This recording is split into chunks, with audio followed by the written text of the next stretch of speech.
കാഞ്ഞങ്ങാട് നഗരസഭാ കൗൺസിലർക്ക് സൂര്യതാപമേറ്റു. 19-ാം ward councillor N ഉണ്ണികൃഷ്ണനാണ് പൊള്ളലേറ്റത്.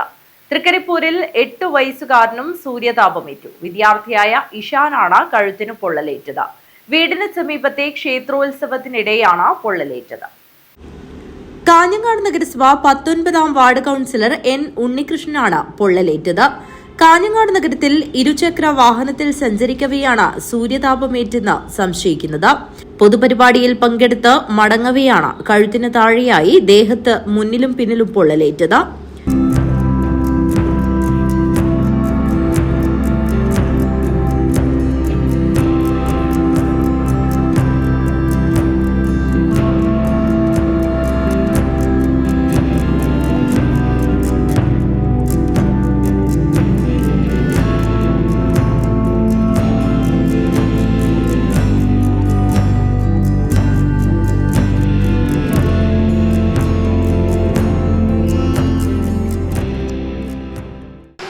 എനിക്ക് ഇന്നലെ ടൗണിലേക്ക് പോകുന്ന സമയത്ത് ഒരു ഉച്ച സമയത്ത് ബൈക്കിൽ പോയതാണ്.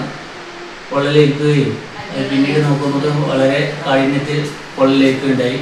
ഡോക്ടറെ കാണിച്ച് സ്ഥിരീകരിച്ചു. സൂര്യാഘാതം ലഭിച്ചതെന്നാണ് അറിഞ്ഞത്. ഭയങ്കര വീട്ടിൽ റെസ്റ്റിലാണ്. വേദന ഉണ്ട്, വളരെ പ്രയാസത്തിലാണ്. ഉണ്ണികൃഷ്ണൻ ആശുപത്രിയിൽ ചികിത്സ തേടി. News bureau, Kanhangad. തൃക്കരിപ്പൂരിൽ 8 വയസ്സുകാരനും സൂര്യതാപമേറ്റു. വിദ്യാർത്ഥിയായ ഇഷാനാണ് കഴുത്തിന് പൊള്ളലേറ്റത്. വീടിന് സമീപത്തെ ക്ഷേത്രോത്സവത്തിനിടെയാണ് പൊള്ളലേറ്റത്.